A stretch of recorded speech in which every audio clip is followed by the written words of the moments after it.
There are, of course, quite a few different versions of Satipaṭṭhāna. You got in several different books. And every time they created another development, they added more and more dharmas to it. So the original one has hardly anything in it. It just says dharmas are born out of attention. With the release of attention, dharmas don't arise. So naturally people try filling in that, what are these things? And so, when we come into the territory of citta, which is this heartful awareness experience, which is actually quite fluid and sort of amorphous, doesn't have a fixed shape, but it's constantly like a luminosity that shifts and changes. And then under certain pressures it creates particular forms, such as unpleasant feeling comes in, then maybe irritation arises. Negative influence comes in, maybe fear arises. Benevolent influence comes in, maybe warmth and love arises. So these dhammas arise out of the impact, out of contact with the citta. And so dhammas, certain qualities about them. First of all, no dhammas are autonomous. They're always conditioned by by other factors, such as attention. If I give attention to a certain thing, then certain qualities will arise.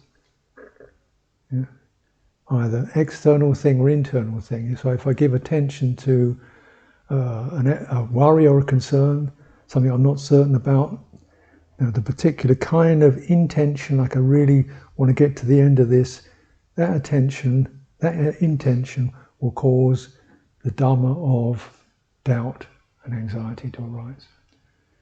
Right? Now, if there's attention to something I don't know, I don't care whether I know or not, I don't get anxious.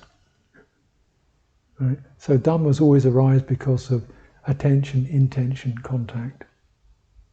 Contact, something happens, attention swings to it, intention decides what he wants to do. That causes a dhamma to arise. Take it again. So something agreeable happens, a sense of feeling, contact, feeling, that's nice. And then attention, what's that? And then intention, I'd like some more of that. A desirable thing arises. So, but the process of codependency can get so habituated, so every time a pleasant phenomenon arises, the attention always goes to it because, it's pleasant. Does it have to? Okay, it's pleasant, so pleasant passes, so, But because the habit is to go to what's pleasing, and then intention really, let's get hold of that and keep it, then the pleasurable object arises. Okay, so I get a fragrance. Fragrance comes in, and that's pleasant, sweet. Then attention, intention, I really like to have a bunch of flowers, or a perfume, or a banana, or something. So the Dhamma crystallizes in a particular form. And then that particular form then begins a cycle of acquisition or greed comes in. Now, if that form hadn't arisen, there'd be nothing to be greedy about. If there was no potential for the sense of acquisition, there would be no greed. Like if the citta really understands you can't have anything, everything is just like water running through your hands, there'd be none of that, would there? If the citta really knew that, it wouldn't do that. But it doesn't. So it's that's an unconscious reflex, unconscious intention. Not deliberate decision, but unconscious reflex. That means that then when an unconscious reflex is taken over, I got that thing, I really need a banana. It's a big yellow one. I want one every day every day, rest with peanut butter on it, and then I will be happy and satisfied. It's complete fantasy. This is stupid. this is crazy. This is depraved. What am I doing? You know? That's what happens. It's not self. You know. So actually what do we do? First of all, okay, there's a phenomenon, and then when that grasping has occurred, then how does this grasp feel? Doesn't feel very nice. It feels kind of tight and tense. Yeah. What are you holding on to? An image, an idea. Yeah, just a dream. Oh.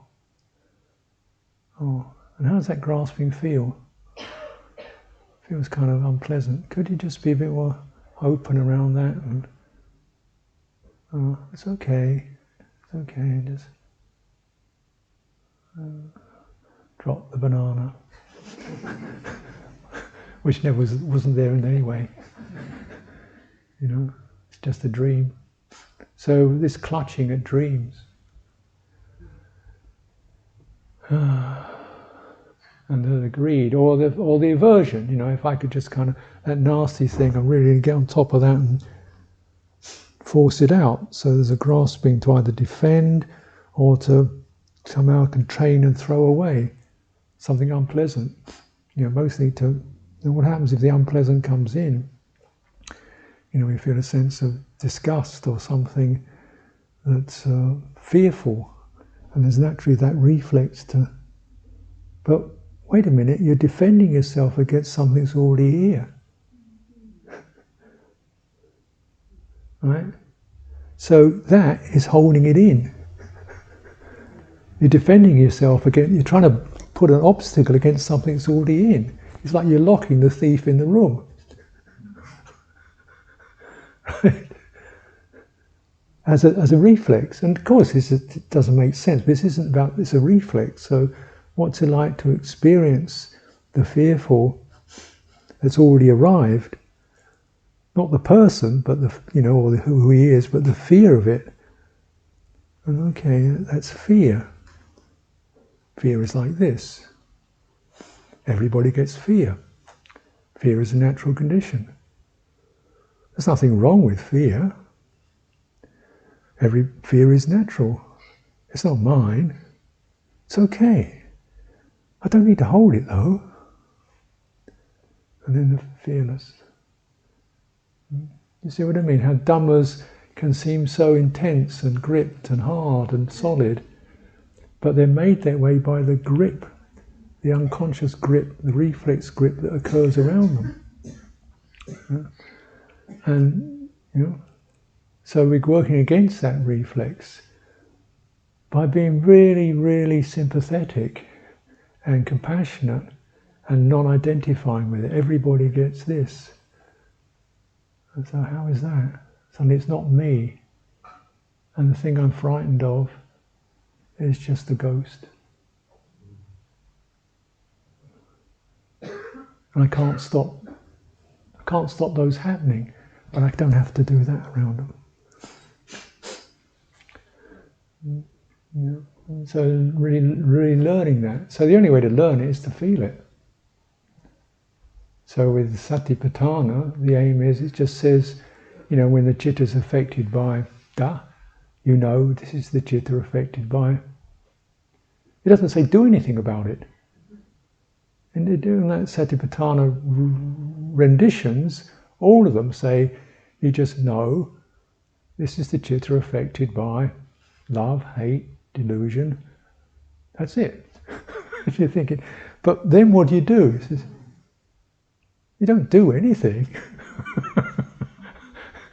You just that power of what it means, this simple word to know, or jnana, which means opening into pure awareness of that, without strategy to blame it, get rid of it, understand why you are that way, feel bad about being that way, just all those pieces that tangle it, just this is the nature of fear. And I can open around that. Moving against the reflex, the Dhamma dissolves. Because the Dhamma is held together by attention, intention and contact.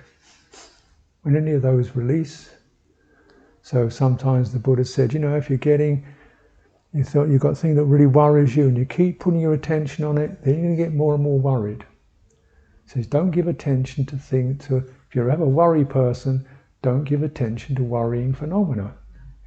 Give attention to soothing phenomena. So you get a worrying phenomenon, think, if I only this and that, maybe I should do this, and perhaps I got it wrong, oh dear, I'm never going to get it right. Stop, this is not getting you anywhere useful. Just tune into, this is the rhythm, this is the light, this is the fluencies. Now look again. Okay, we don't know what we're doing.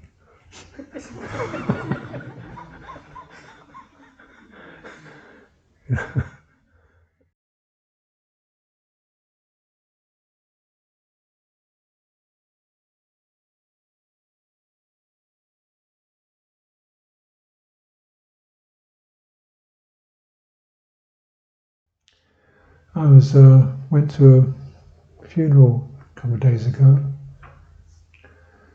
and somebody was driving me there, the woman was driving there, and her mother had died. And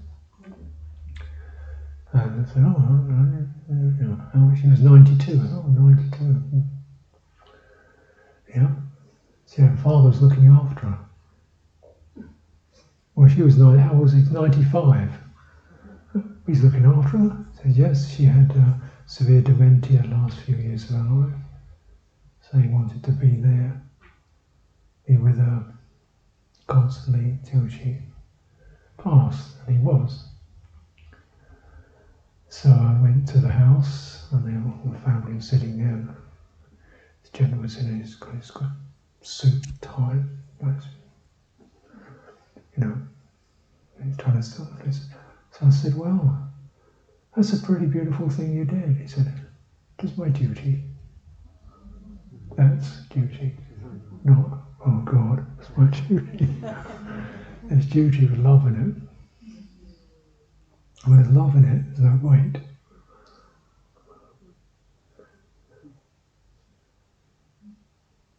So we want to live responsible lives.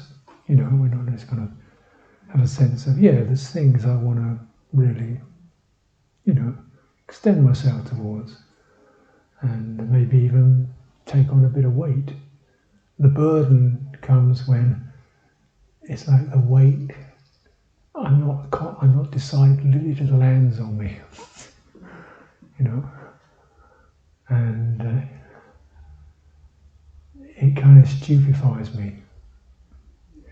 See if we have the burden, if you want to call it that, the duty of love, it means like really be sensitive, do what you possibly can, all the time. The most important thing is it's all sustained with good heart. That's the important thing. Now you see with someone like that, in a way it's perfect because no way you're going to stop somebody dying. It's not your fault. You don't get it wrong. Your duty is to hold and steady, receive and tune in and what possibly would be good here. And that's a beautiful responsiveness. Now responsibility means we respond rather than react or feel, a weight that we haven't negotiated. We haven't said, yes, it's just bump. And that's when it gets heavy. And often that's kind of what happens sometimes, things do land on us. And you go, wait a minute.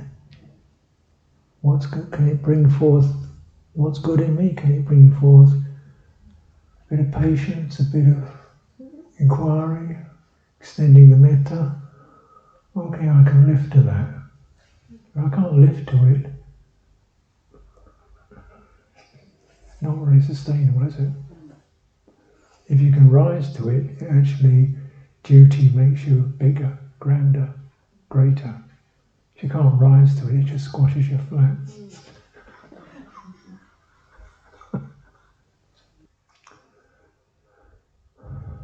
And what do we do with that? You know, the psychologies that occur around, you know, duty, and then, you know, that's actually flattening us, and we feel maybe, yeah, but I got to.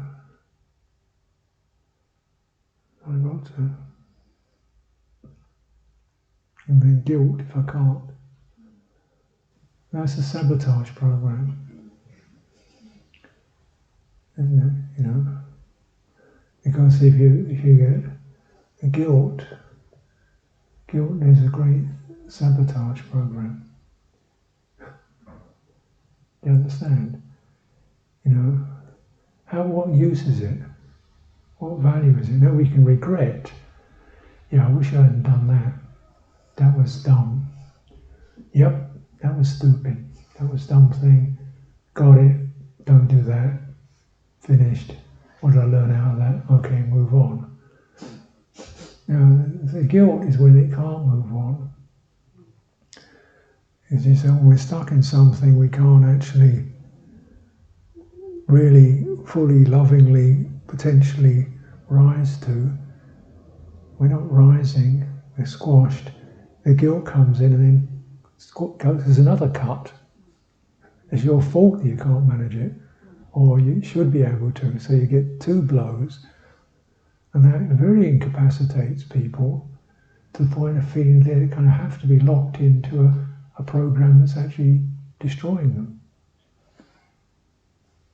And you get abusive relationship, which you feel you're supposed to stay in this because it's your duty, it's actually doing you in, and yet you feel you should do. That's a sabotage program, isn't it? You know, so we can't, because we want to sort of, you know, arrive at a feeling of conscious decision, conscious, you know, proper, clean behaviour. But actually we're so sort of pressed and compelled that we can't really do the grand things.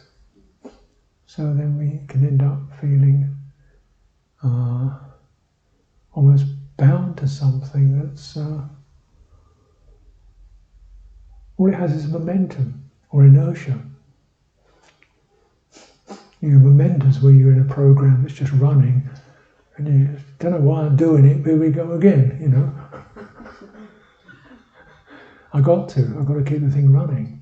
Inertia is I just can't do anything apart from just be with this. That's not receptive. That's inertia. And both of those, you know, sabotage programs, because they don't allow us to awaken clarity to discern. You know, who said I have to do this? Where does it go?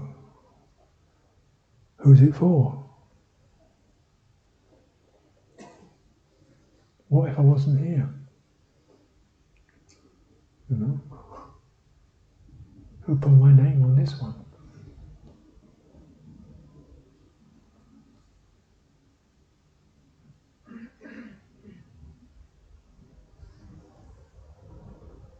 So then we get unburdened, both by acting responsibly, but as I said, you know, perhaps you infer, I might not have spelled it out, but to maintain your own space, your own, which means it can have other people in it, but you've negotiated, you said, oh yeah, you can come in, oh yeah, you can come, yeah, that's fine. Or you come in on these terms, you're not, I'll come in to mess me up. You know, so you maintain that. And in any relational context, which is pretty much everything, you don't leave this one out. That's not selfish, that's called balanced.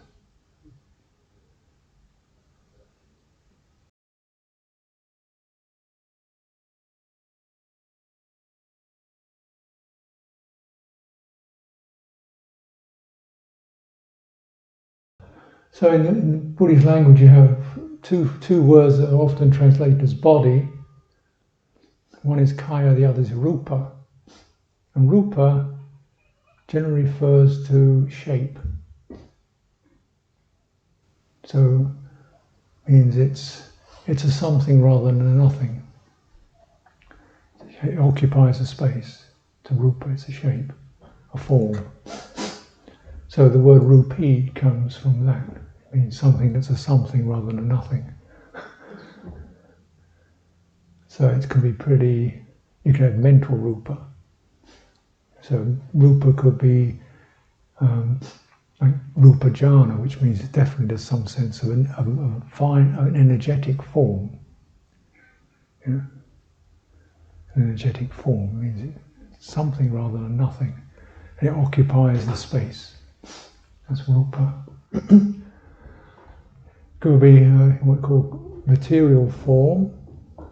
That's so, very material form is what we all recognise through the sense consciousness. Fine material form is energy forms. Then you've got, that's called fine rupa. Then you've got formlessness.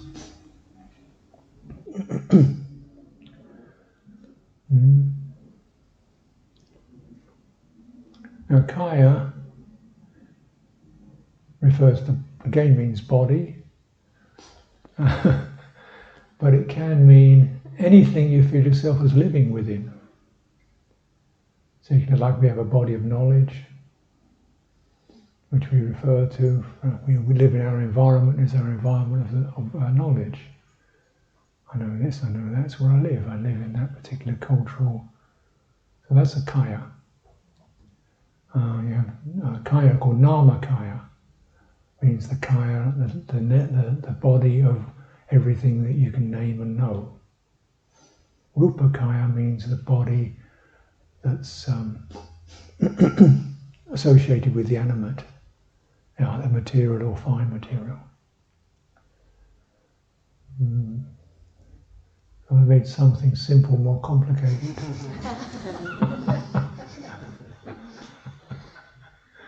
But it's interesting because we tend to, kind of leave ourselves stuck with just one thing, when actually you begin to reckon, actually when you say you live, you have a body, what are you talking about? What's your experience? Any moment you have hair, teeth, liver, spleen? Probably not. You have warmth, you have the elements generally, and that's all quite fluid.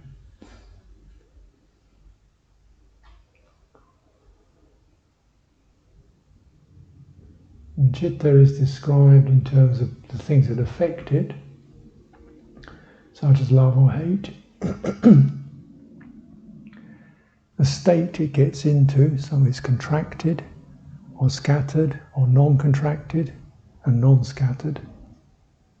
And whether it's elevated, so it goes to things like serenity, loving kindness, beauty, or not elevated, whether it's expanded and sublime or not, So it's got different shapes, and both affected and also has a shape to it. As we know when we say he's a hard-hearted person or she's narrow-minded, we know there's a shape, we can feel that shape. It's kind of tight. Or he's grand-hearted, or open-hearted, heartless. What are we talking about? So we all kind of know these things, but don't necessarily really penetrate to what we're talking about.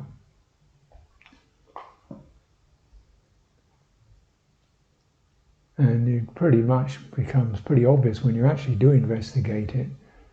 Well, open, uplifted heart, definitely that's a reality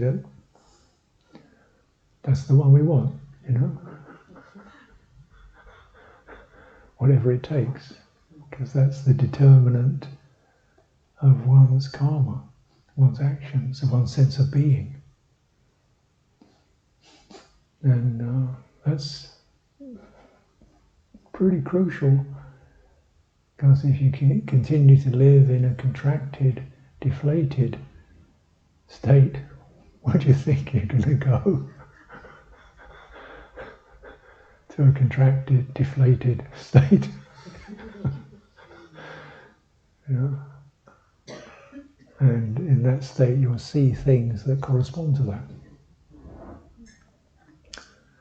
So citta is both moulded, but because it's karmic, it means it's both moulded and then it shapes the next moment in accordance with the pattern that it's established. So if it's established in a contracted pattern, it perceives a contracted world of obligations and blocked dead ends and cul-de-sacs. Yeah. And then of course we start to act in that way. The whole thing becomes very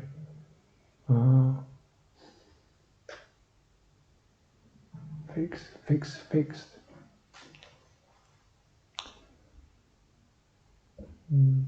And if those things are put aside, then